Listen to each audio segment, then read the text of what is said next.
Trust, efficiency, and profit. How can you achieve all of these in your construction company? That is the topic of conversation today with Robert Salvador, the CEO of Digibuild. And Digibuild is a software company for construction organizations. And the first part of the conversation here today, Robert and I discuss how software can be used in construction companies. We're going to be going over some of the ground that we've covered in previous Construction Genius episodes. But I do think it's worth going back over because so many construction companies are going from 0 to 1 when it comes to technology adoption. It's something where you need to embrace it from a cultural perspective as well as a process perspective. And we explore that. And then in the second half of the interview, we pivot to a discussion about how blockchain can be used to build that trust, lead to efficiency, and then impact the profitability of organizations. And Robert speaks to that to me in a way that's very helpful because I'm a dummy when it comes to blockchain, but it's something that is, for instance, revolutionizing the logistics industry and could help to revolutionize the construction industry as well. So we explore that. I think it's well worth your time to listen to that part of the discussion as well. So thank you for listening to Construction Genius here today. Feel free to share this interview with other people that you think would benefit from listening. And of course, give us a rating or a review wherever you get your podcasts. Enjoy my conversation with Robert. This is Eric Anderton, and you're listening to Construction Genius, a leadership masterclass. Thomas Edison said that genius is 1% inspiration and 99% perspiration. If you're a construction leader, you know all about the perspiration, and this show is all about the 1% inspiration that you can add to your hard work to help you to improve your leadership.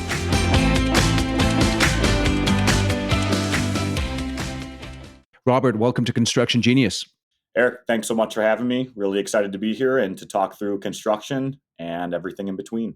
That's beautiful. I know one of the things that you obsess about is productivity for construction companies. Your company has deep experience, not just in developing software, but actually building projects. Why do construction companies struggle with productivity? So I think there's a multitude of reasons. Number one, it starts with just the psychology of the market in general. Construction's unique where a lot of the leadership in the industry has come up through the trades or through the field. So they were foreman at one time in their career and then eventually became a director and now they're the VP of operations. And that's great because you have some incredible builders in the organization.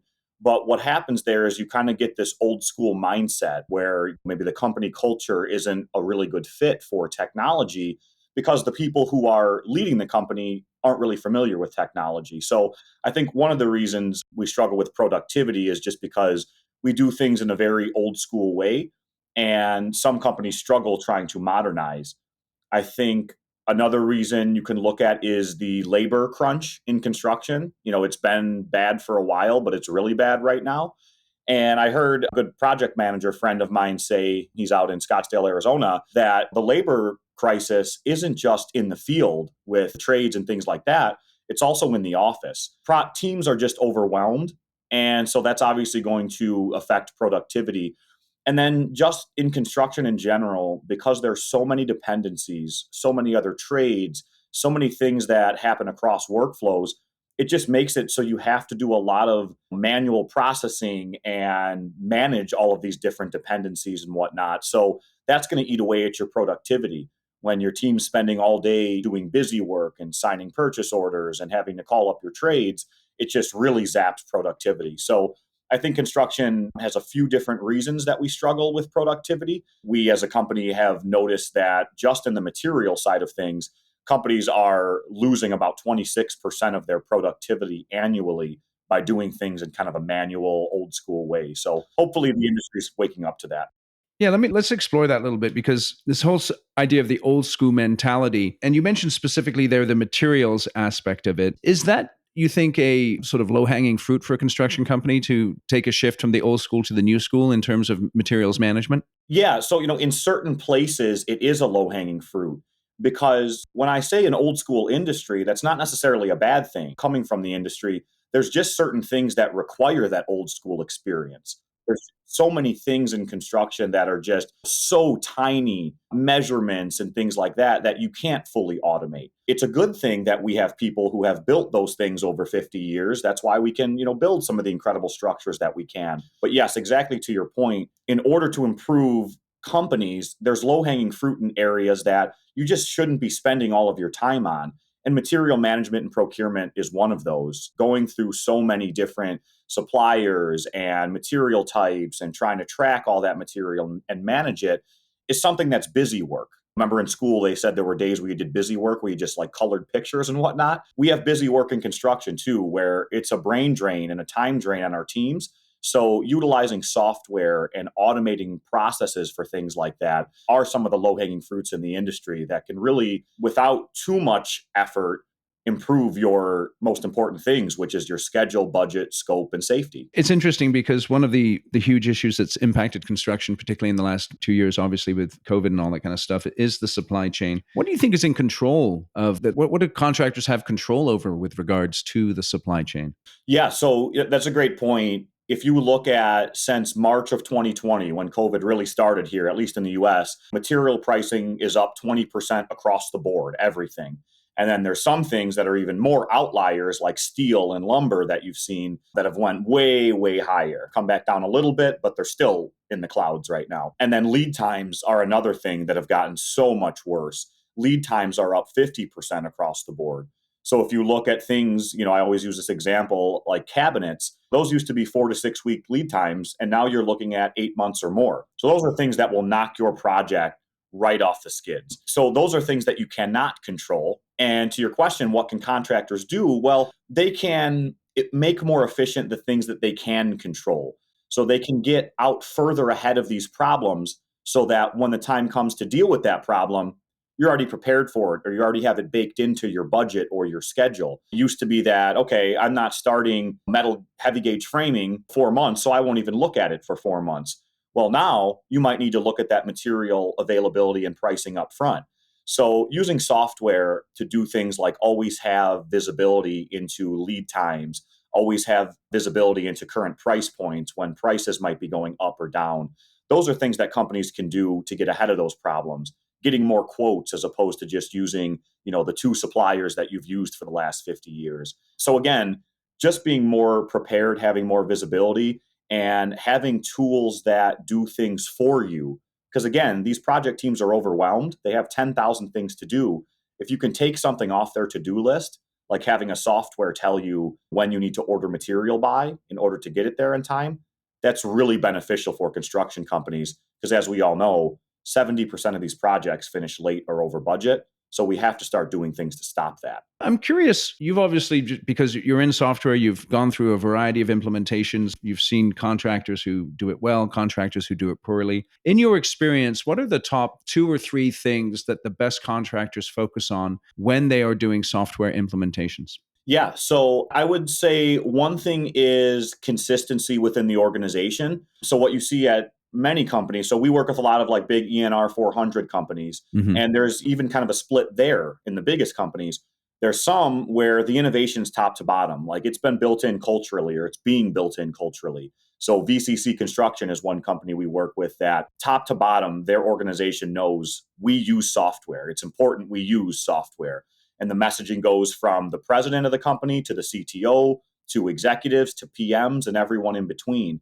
So company culture is really important because we also work with big companies that they might have a great innovation leader, but they can't get any traction within the rest of the organization for innovating and bringing in technology. So Why, hold on a second. They have a great innovation leader. In your mind, where is that person sitting in the organization? So usually innovation leader is like a director in and of their own right. Right? So they have the ability and the autonomy to bring in new software, to suggest things they want to do, maybe even line up pilots, but you need the buy-in from the CFO or the VP of Ops or their project executives. So if you don't get that, sometimes it makes that fragmentation of these organizations makes it hard to get software up and scaled within the org. So number one is just top to bottom culture. And then I would say number two is really being able to self-reflect. There's so many construction companies that know in theory that they need to use software and technology, But then when you go in the organization, their answer is, oh, no, we don't need that. We've done this so well for so long. Our spreadsheet is built out to, it's the king of kings. And this, no matter how good an internal software is, and we can get into this in a second, if it's just an internal software, it's not as efficient as it should be, because construction is not built solely on internal processes. Construction's a very unique market where you have all these important internal processes, but you also have all these important project processes or intra company processes.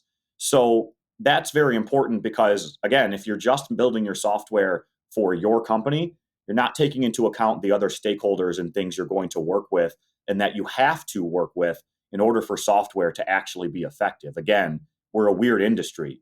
Our organizations matter, but the project itself, the external organizations matter to us too. So yeah, the two things I would say is culture and self-reflection as far as construction companies implementing technology. Okay, so let me explore that with you. I think this is really important. I know because obviously you have a software company, you may have a certain perspective on this, but I do think it's an issue. I was chatting with a couple of executives just this week in construction companies, and one of them was describing an implementation of an off-the-shelf package of software. Another one was describing that, hey, we don't do that. What we do is we develop low code apps ourselves for our particular issues. And so I think it's interesting what you talk about, because it's true that obviously construction is an intra company industry. Dive into that a little bit more. Why shouldn't I be having the perspective, hey, I've got this pain point in my company. I can develop this no code or low code or specific software package to deal with that issue. Why should I be thinking more globally in my selection of software packages? It's good to have an internal process, but if what you've built, let's say you're doing something with payments, just as an example, while your process may work internally for your company, your accountants and your project managers and whatnot, when you get into the actual business of construction, what makes you money, what your business is built off of, it's interacting with other stakeholders on a project. So maybe your no code or low code or your internal solution is good internally, but it doesn't work with an ownership group that you work with all the time.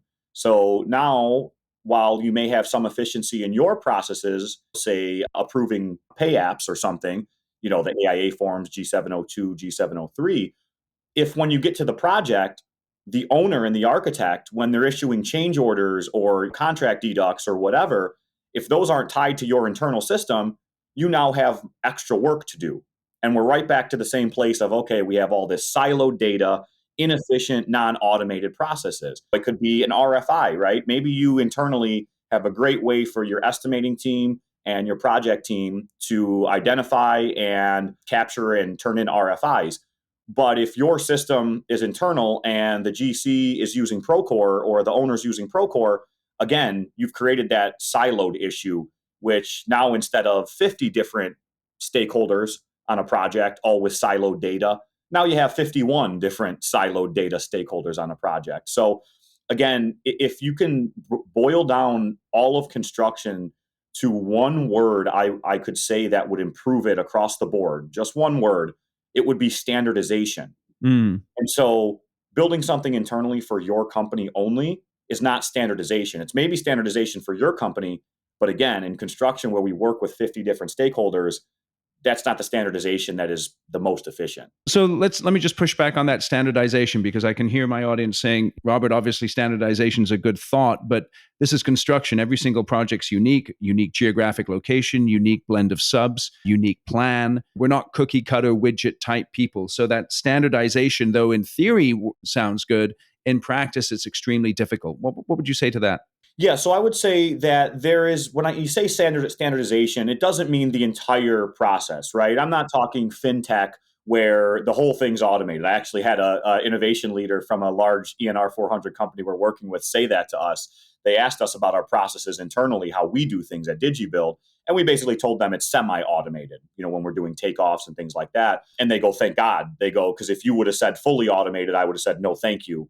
Construction isn't fintech. To your point, that's exactly right. So I would say something along the lines of 70% standardization, 30% customization.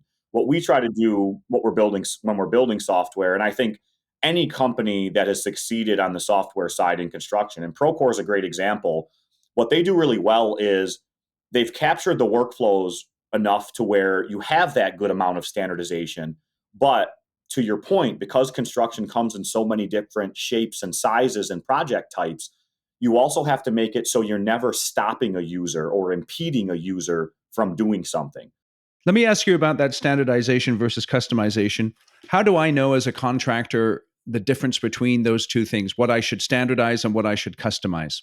Sure. So, I mean, I think it is important to have a good overview of your metrics as a company, right? So that's where your CFO and your executives come in because there are different things that different companies are good at. So it's important to see where you're bleeding at and where the low-hanging fruit is. That's number one.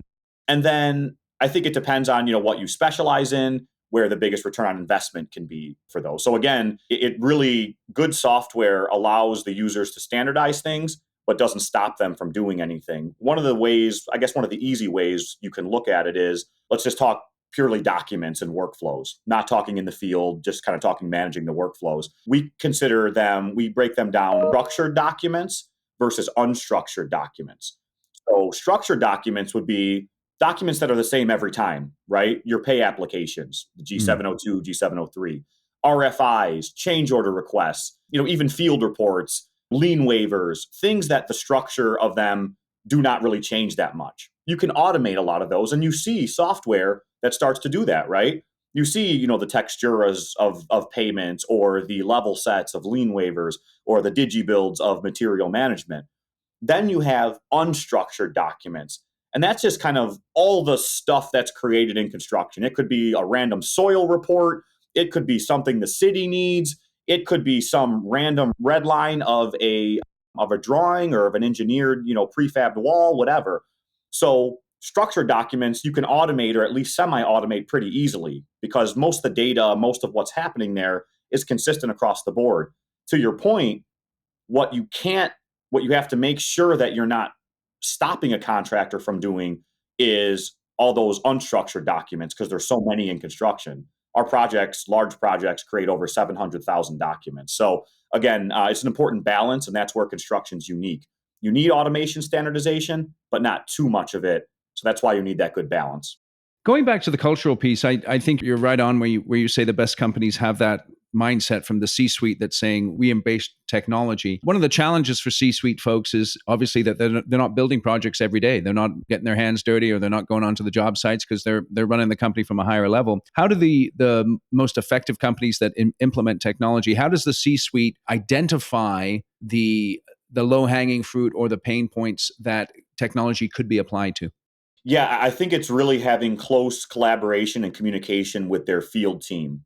The two C words we always use in construction that if we could ever implement them perfectly and properly, we'd be in heaven. Communication and collaboration from the executives to their team and their actual project teams in the field. So again, just to use VCC as an example, I was down in Dallas, Texas a couple months ago, and they actually invited us in to speak at their annual leadership and team meeting. I say that because a part of their annual meeting was nothing but their executives, their highest level executives, talking to their field teams about technology, about their pain points. And again, even inviting a software vendor in to talk to them directly. So What was your topic there? material management and supply chain, why digitizing it is so important, and just how it can drive return on investment for their project outcomes and for their company as a whole. What was the main takeaway you were driving for that audience to go away with? What was the one thing you wanted them to understand? Just that supply chain is in a very volatile place right now. And doing things manually in the way we've always done them, it's just bleeding on their projects. It's taking away their important time. I think that was the most important thing I told them was this is your time. You are an overwhelmed project manager. So if you want to keep spending 2 hours a day managing purchase orders and tracking material, you can. Or you could spend 10 minutes a day doing it and take those other 2 hours and work on managing the project, improving your schedule, budget, scope, and safety on projects. So I think we geared it really towards them. How can we make your life better? We know we have the buy-in from the executives. We know the numbers are there. How can we make your life better as a project manager? And so if you look at our just mantra for Digibuild in general, we say that we're trying to revolutionize construction projects, profits, and people. people are the real overlooked thing in construction. People are miserable in construction. So we really approach the people aspect when talking to some of their field team. Going back to the culture piece, I know obviously technology has had a huge impact on construction over the years. If I own a construction company or I'm in a senior position and I'm just not, I just don't have that mindset of technology adoption like you're describing, but I want to be able to inject that into my culture. What do I need to do there? How do I take that leap? How do I bridge that gap between where I am now and where I really need to be? The first thing we tell people who are just unfamiliar with the tech is, okay, instead of looking at technology, instead of thinking about all these, fancy digitization things and whatnot, why don't you just put together a report objectively? Pretend we're not even here as a software company vendor. Put together a report in your own company of the waste and inefficiency annually that you see. And then look at that. Where does it come from? Then, if you kind of dive a little deeper and peel back the onion, you can start to look at why is it created. And then it becomes a natural progression where people realize, okay, I don't even know anything about software, but I know that I'm spending 80 labor hours per week managing these processes, and that costs me 10 grand per week. And then it's easier to say, hey, okay, imagine if you only had to spend 15 or 10 of those labor hours. So we always do an exercise like that with contractors who are not quite as able to see the direct benefits or who might be a little old school. So, for example, we have a general statistic from one of our other customers. They're a large company. They do about 100 million per year in construction building. So not a massive GC or anything, but a decent sized builder. Yep. And just in inefficiencies. So in labor managing material and procurement, they're losing about $700,000 per year. Just pushing paper, making phone calls to suppliers. Where's my material? Is your prefab going? We need this in 8 weeks, whatever. And they're losing about 1.2 million per year in material pricing. Most of these companies have 2 or 3 suppliers that they always work with, and they get great pricing or good pricing, don't get me wrong. But if you consistently were getting, say, 10 or 15 quotes, like many other industries do, you click one button, you get 10 quotes. If companies were doing that, they'd have over $1 million in material savings. I mentioned earlier, we see 26 to 28% losses in productivity from the field just by their foreman having to do 2-week look aheads and call in the material they need and, again, coordinate deliveries, all that. And the last thing is just the intangibles. So we talked about the labor costs, 700,000 a year lost, over $1 million in material pricing not captured, 26% productivity lost. There's also kind of some of the intangibles that go along with that. Bad estimates. You're too overwhelmed. You put together a bad estimate. It sinks a project.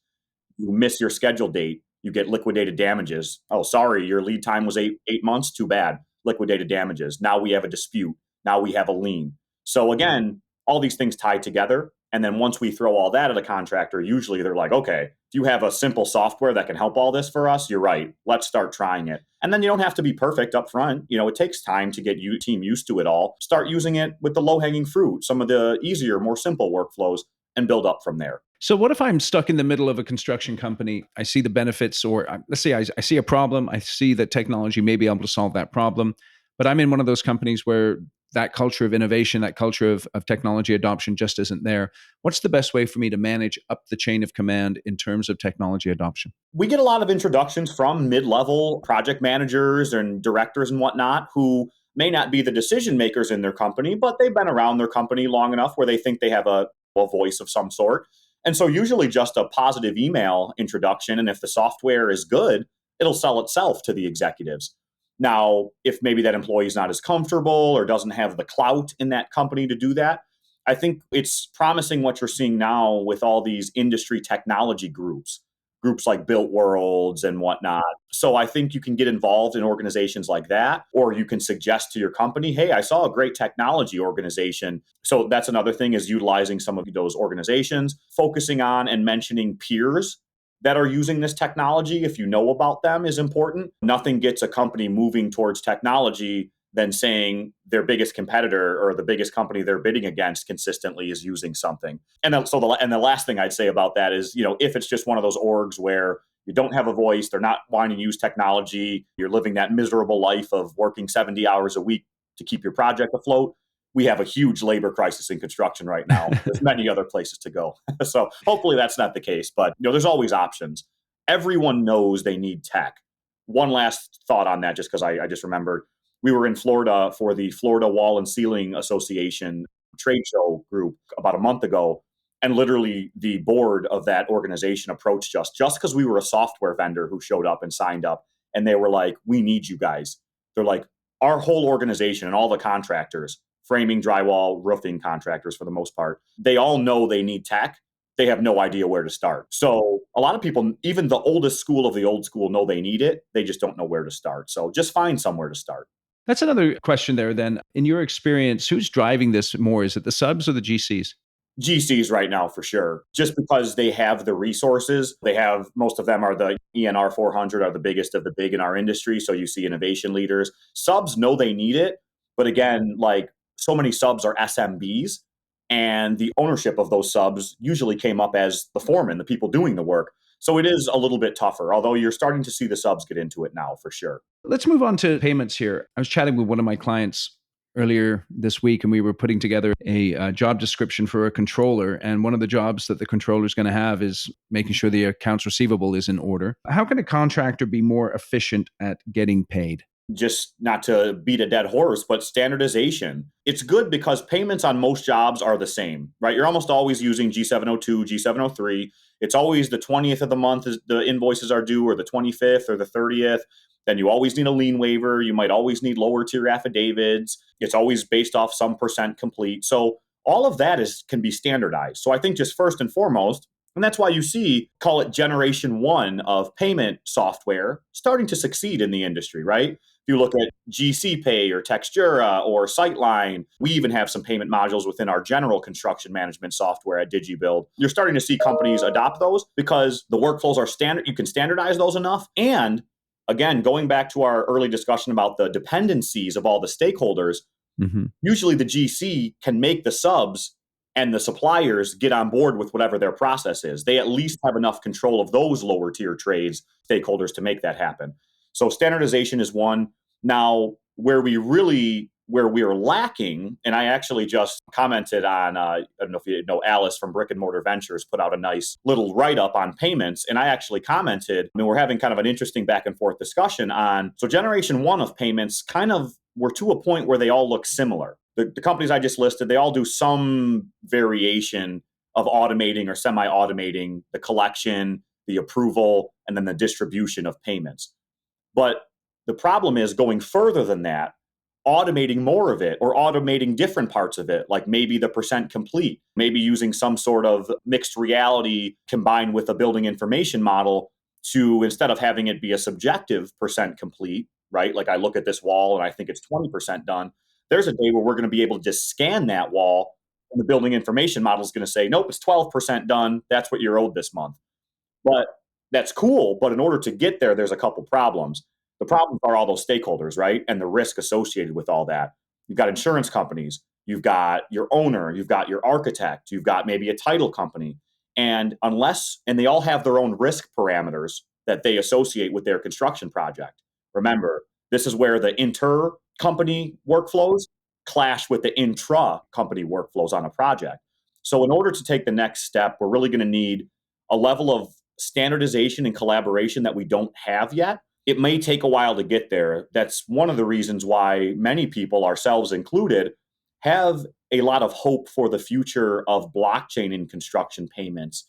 Because at the end of the day, what construction stakeholders lack right now is trusting each other. And that's what stops us from taking the next step in functionality of these payments and automation. So in the future, when you may be able to have trust be digitally native to a software, maybe you can start to go to those more advanced workflows where instead of submitting payment applications and all that, you scan a wall and everything is done for everyone. The percent complete's done. Here's what you're billing. The lien waiver's created. Here's what you're signing your rights away for. Everything's created automatically. Right now, you can't do that because these companies don't trust one another. If I'm a sub or I'm an owner or whoever, and I say, oh, you're going to scan that wall for me and tell me how much I'm owed and sign my lien waiver for me, I can't do it. I don't trust you. Even if I like you, business-wise, I can't trust you. So that's where blockchain and having trust digitally in our projects could have a major future in our industry. But I digress, and we could talk about that. That's an interesting digression because so I'm a dummy. Explain blockchain for me. Consider me a fifth grader at best when it comes to blockchain. Tell me what blockchain is. Okay.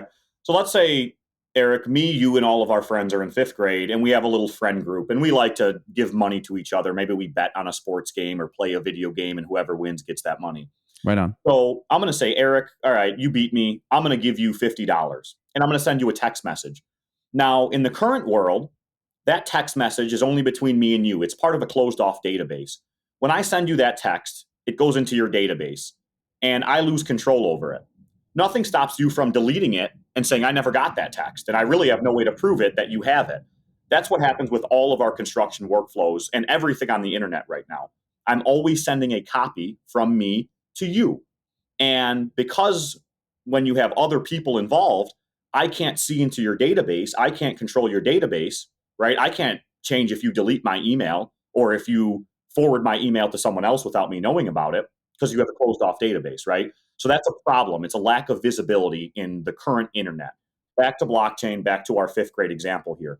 So that visibility then leads to the lack of trust. That lack of visibility equals lack of trust. Exactly, which then equals some document or some manual process that creates trust building. Think about a lien waiver. Why am I signing a lien waiver? Literally, it's only because you don't trust me not to file a lien after you paid me. If you were a magic genie in a bottle and you could guarantee I would never file a lien after you paid me, we wouldn't need to sign a lien waiver together. We could skip that workflow. So exactly, that's why we have to build trust. We can't see in the database, lack of trust. Back to our fifth grade example. Blockchain is kind of like a group text message. So instead of me sending a text saying, Eric, I'm going to send you $50, and really there's no way for that to be proven, think of blockchain as a group text message where our friends are also part of that group. So now all the other members of the network saw me send that message to you saying, I'm going to give you $50, Eric. So now there's no way for me to deny it. I can't say, no, I never sent that to Eric. I don't owe him money, because the other members of the network have verified it. Think about that in a construction project. Instead of when I send a lien waiver, only being able to verify it in someone else's database, like Procore, for example, and because I have no visibility into that, again, I still need a lien waiver. I just can't trust it. But now imagine if the other members of the network had a computer-based way to basically guarantee that lien waiver was sent and I received that lien waiver. There's no way I could change it. Now we can start to remove many of those trust processes you talked about. So what blockchain will allow you to do is have trust digitally built to a platform where it meets the risk parameters of these companies, and it enables us to do things that we can't do right now. So I'll give one example before I shut up on this. No, it's good. It's good. It's good. You're doing a good job. Sure. Thank you. So let's look at just auditing for an example. We work with insurance companies, workers' comp companies on these projects, bonding agents. So you tell them what you think you're going to spend for the quarter, for the year, whatever. And then you turn in your reports. But what do they have to do? They have to audit you, right? Because their business is built on that project. Their risk is built around that project. And they don't trust you. You might say your payroll is $100,000 for the quarter, but they need to be able to verify that. So what do? They build trust manually by sending an auditor into your office and saying, hey, give me all of this paperwork. Let me prove that the numbers you turned into me are actually real. And that's just a manual form of building trust. That's it. And so when you take a software where trust is built into the system, the auditors, when this information from a construction project hits the blockchain, they know that data can't be changed. So as my payroll numbers are getting reported on the blockchain, there's no way I can manipulate it or change it or lose it. So now this insurance company, that's called immutability. That data is immutable. So now the insurance company goes, oh, I know that data I'm getting is accurate. I don't need to send an auditor to your office, and I can save $20 million a year in auditing fees. Oh, and by the way, at any given time, with one click of a button, I can download the audit that I need instead of a 2-week process. So that's what happens when trust is built into the system. It enables user behavior that wasn't possible before. Think about Uber. 20 years ago, it wasn't safe to get in a car and take a ride from a stranger. But as the cloud computing came around, It allowed you to create a credit score on drivers and also allowed you to have real-time GPS monitoring. So then that made rideshare possible. That enabled the user behavior of rideshare. So blockchain will enable the user behavior of trust, which allows for more automation, better data and audits, and just less risk in construction in general. So that's where we believe the future of blockchain could really be promising for construction. And it's interesting how the trust leads to efficiency. Exactly, because it's the lack of trust that creates so much of this inefficiency. It's extra paperwork, it's extra time for your project teams, it's extra steps in the payment processes. Exactly. So, what is the major obstacle to the construction industry adopting blockchain in this manner, do you think, besides being dummies like me and not understanding it? Sure. No, no. So, I mean, that's a great question because it is very to think about trust from a tangible perspective. It's very difficult to think about it, and it's a really complicated subject. So, no, it's something that should be need to be explained. The group text message, I think, is something that analogy is a good one. That's the first time I've heard it like that, and that I mean, because I already know that that's super helpful. So, anyway, talk to that a little bit more. So yeah, the issue is so blockchain is a network technology. What makes it trustable is the fact that instead of just my computer, right, or just Procore's database having all control over all the data, instead of that, 10 of the stakeholders in the network are the ones actually sending the transactions and verifying it. They're not seeing your data. They're not seeing your contract between you and your subs. They're basically seeing, okay, Eric's GC company has the right to submit this work. It hasn't been manipulated. Basically, some calculations happen where you can trust the data. So the problem with it is it's a network technology. You need the GC to buy in. You need the owner to buy in. You need the insurance company to buy in. So that's why we're definitely going to get there. It's just something that, as you know, with innovation in construction, it's going to take some time because not only are you asking some old school one stakeholder like a general contractor to introduce this tech, but now you're asking an owner as well, insurance company like Chubb Insurance, an architect. So it's just a matter of doing case studies, showing the benefits, and then eventually getting more stakeholders to utilize it. It's a matter of time. It would seem like it would be something where this very thing needs to be done in another industry or in another situation that people can see and understand and then be able to translate that into what's happening in construction. What do you think about that? Yeah, that's definitely one of the scenarios. So if you look at another like kind of industrial use case like construction is shipping and logistics. So right now, one of the biggest projects in all of blockchain, especially like industrial blockchain, is a project called TradeLens, which is it's Maersk, the biggest shipping company in the world, and IBM. Right now, almost half of global shipping containers go through the TradeLens blockchain platform. So shipping and logistics workflows are very similar to construction, only it's a horizontal supply chain, right? From producer to end consumer. Whereas construction is more of a vertical and horizontal supply chain because you've got your supplier supplying and then you've got your vertical construction happening. So yeah, shipping and logistics is very similar. And you're seeing kind of a real life example of the effectiveness. You know, again, half of global shipping with the biggest shipping companies in the world using it shows the potential of blockchain in industrial use cases like construction. Are they pulling from that usage any statistics in terms of savings or efficiencies or things like that? Oh yeah, massive, massive. I mean, I don't have their specific numbers across the board. I mean, but they're seeing direct percentage point increases in labor, decreases in output, you know, spent labor spend. They're seeing productivity increases. Again, it used to be that you had, think about it like this, 10 different shippers or suppliers or members of the supply chain using 10 different platforms. Now they all use one blockchain platform. So similar, you could see where the efficiencies and gains and return on investment are there. Okay, so let me just ask you another dumb question real quick about the blockchain, going back to this idea of trust. So I think I begin to get the idea of there's this network and I'm verifying it and you're verifying it and the other party's verifying it. But how do I know that your verification, when it comes to my turn to verify it, how do I know that you're telling the truth? Do you know what I mean by that? Basically, the blockchain isn't verifying the actual data from the construction project. What it's verifying is that the company or whoever it is that sent that data, one, is part of the network and has the right to do that. Two, that it hasn't been changed. And if something has been changed, that's fine, things change, but everyone knows who changed it and when the last time it was changed was. And that's important because, you know, if I say, "Oh, I never got that pay app. You never sent me the pay app." So I don't know. The blockchain says, yes, yes, it did. Maybe 10 of the other members of the blockchain network can't see the numbers on that pay app, right? They can't see how much you're billing for and stuff. But what they can see is at September 20th at 6:50 in the morning with this type of data in it, this was sent to you and you received it at this time. So it makes it immutable, which makes it trustworthy. Now, if I'm still inputting that, hey, I did 50% complete of that work and it's only 5% complete, yeah, the blockchain can't manage that, nor do we want it to. That's why you have a company and project teams.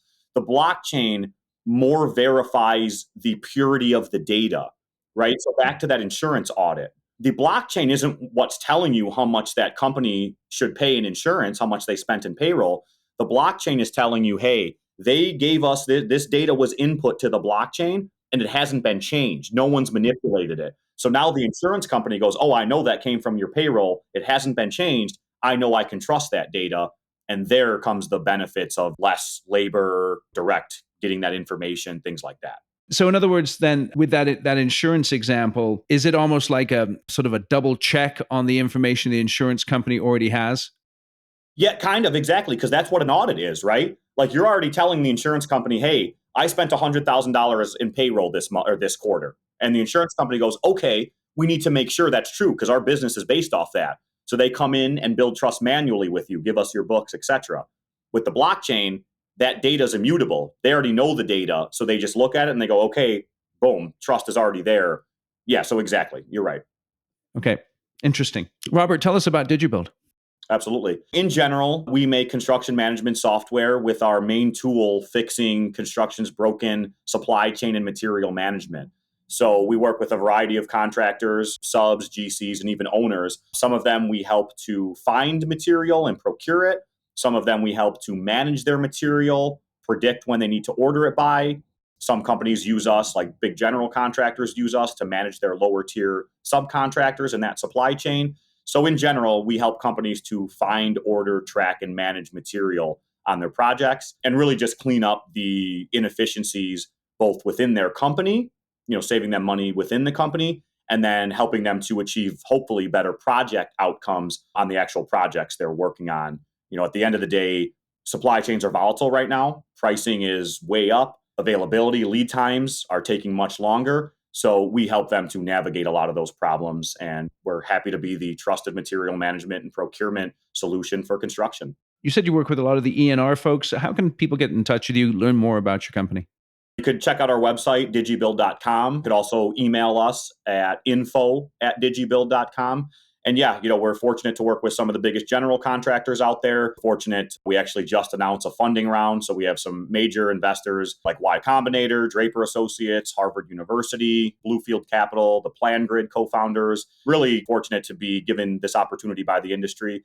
And yeah, whether you're a small subcontractor who needs your entire workflow managed, or whether you're a big general contractor who needs help, again, reviewing and overseeing some of these workflows, we can do all of it. We kind of manage that entire supply chain piece. So reach out to us. We'd love to talk to more of the industry, whether it's customers or just to see what the industry is saying right now. We always try to keep our pulse on that.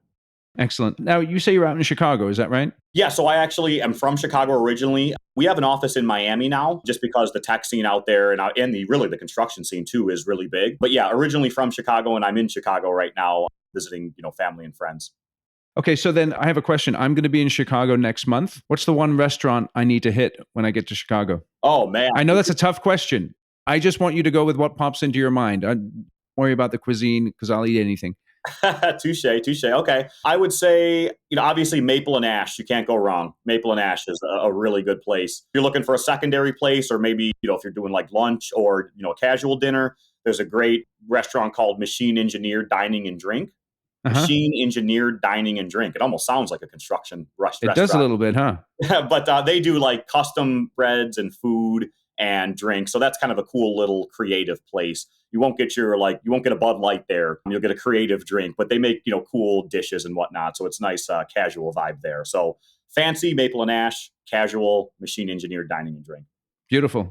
Well, Robert, I really appreciate those recommendations. I'm interested in bringing you back on the show as the blockchain conversation continues, because I think it's something that people need to continue to dive into and get educated on. So I appreciate you giving us that little introduction in our discussion here today. Thanks for joining us on Construction Genius. Yeah, thanks so much for having me. And I just wanted to give you kudos as well. One of the things that the industry is kind of maturing to is our digital platform. So the same way many of our workflows are behind, our digital mediums like social media are behind too. So to see thought leaders like you guys and some of the other podcasts and whatnot out there, I just really think it's incredible. It's something the industry needs, and it's something that's going to help take forward tech adoption and a better construction industry in general. So thanks for having us, and kudos to you for everything you're doing as well.